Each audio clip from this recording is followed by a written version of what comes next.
Hey guys, welcome to the channel, and today we're going to be going over week 4 of the Cullinan to Tonteldoos, as well as some of the tools that I'll be taking with me along the way. And don't forget to like and subscribe, and let's do this thing.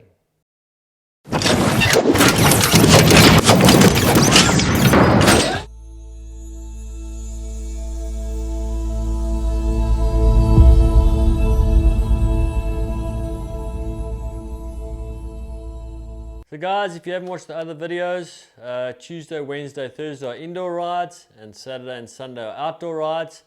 So if we look at the Tuesday ride, I'm sitting at an average of 105 heartbeat for that ride, and zone 2, which is base training. On the Wednesday, 95 average, 1 hour 10 minutes, zone 1, so this is classified as a recovery ride. Thursday, once again base training, 1 hour 17, and mostly in zone 2, like I say, base training. And then we go to the outdoor rides. And the beauty about the indoor rides is obviously everything is controlled. It's going to keep you in those zones that you're supposed to be. As soon as you go outside, somebody overtakes you. Although you're trying to do base training, you're going to instinctively just go with them. And that's what happened on Saturday. We do 2 loops of a course we do, and the loop contains a ride called WTF, which I'll put a link to it at the top here.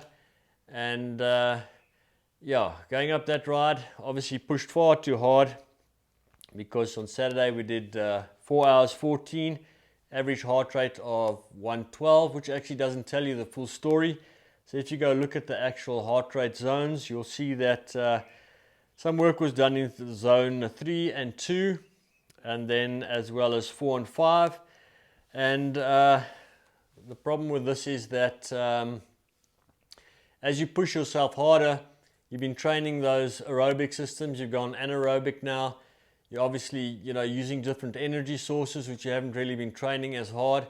And yeah, so it went quite deep. Then come Sunday, we did 5 hours and 103 kilometers with an average heart rate of 100. And the Garmin GPS will now classify this as a recovery ride. But I can quite categorically tell you I was in the pain cave. So from about 50 Ks, it was suffering the whole way. So in other words, training you mentally just to keep going, keep going, keep going. And the reason for that is pushed too hard on Saturday, didn't learn my lesson there, and yeah, hurt you, because now you're carrying all that fatigue over to the next day. So you've got to keep on going, and even if the legs are burning, you just got to keep going.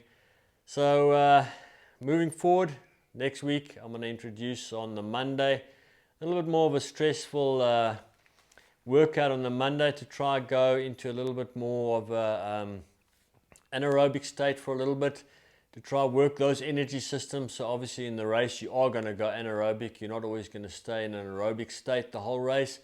So at least your body won't be in a shock when you actually go into these states and yeah, and hurt yourself and then feel like you can't complete it, like a shock to your system, like what's going on now. But yeah, for the week, that's an amazing 12 hours and 50 minutes, so almost 13 hours there, which is absolutely huge, and a total of 288 kilometers. So I think I know why I was feeling that fatigue on the Sunday. I mean, 13 hours in total is huge effort there. So yeah, as we progress week to week, we're obviously building up a lot of stress and fatigue that's carrying on from week 1, 2, 3, 4. So let's see how week 5 goes with the training, with all this stress that we're obviously carrying over. And now let's have a look at the tools that I'm going to be carrying with on the trip. I've got, as you can see now, I've changed the bikes because I'm not taking the camber on the actual race this time. I did that last time. This time I'm going to use the Epic. It's a lot lighter, so hopefully that's going to help me a little bit. But I'm going to be using the saddlebag at the back here, and I've done a complete video on that. So this one's coming with me. It's only got the bomb in it. It's got another little mini tube in it, and it's got the adapter for the CO2 canister over here to obviously fill the tires. That's all it's got in there, oh yes, and it's got a tire lever. And then, so on the Specialized, under the water bottle, you've got a SWAT carry system. You do get different types of this, but this one just goes under the water bottle itself. You've got a multi-tool here that sits in here, so that goes over there. Just put that back in there. So the chain brake sits in here. You just unscrew that, it comes out there. You can use that as a chain brake if you need to. I'm using the barfly mount over here. I'll also link a video to that, the review of this thing. Very nice actual mount I've got here. And now let's look at some other tools I'm going to be carrying with me. Then in addition to that, I'm also going to be carrying these two bags, which I normally carry with me. It makes me look like I'm, I don't know, carrying everything plus the kitchen sink. But yeah, these two bags come with me. This one's nothing special. It's just going to have my cell phone in. With a plastic bag that I put the cell phone in, then I put this in just extra protection so that yeah, you're okay with the cell phone there. And let's have a look what's in this bag. Okay, so having a close look at the bag, nothing special about the bag, although this one's got a special sticky side of here. It helps to keep the bag in the pocket and that it's not going to jump out, although I don't really think that's really, it's just a marketing thing. Then opening up the bag here, always have a pair of gloves with me. I don't know if you ever need this, maybe a medical situation or something like that. And then a pair of extra jockey wheels. You never know when you need this. I've seen guys seize their jockey wheels, and if that happens, it's going to be the end of your race. I've got a couple of these things here.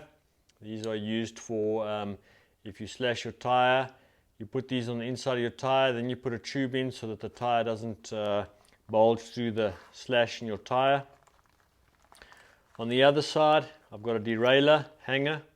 Very important. If your derailleur hanger bends or breaks off, yeah, it's going to be a bad day at the office. So I've got one of those. I've got a valve remover. Not sure that's really needed. I got some more of these bacon strips or rubber strips used to seal the tire with the tubeless tire tool. I've also got this, which is a knife. You can actually then cut the rubber off after you put it in.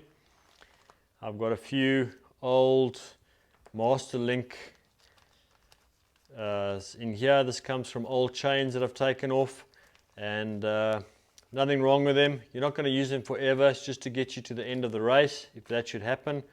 I would also do have a new one that I could put on, and then another valve in case something happens to your current one. Got a spare one over there, and then I've got a multi-tool.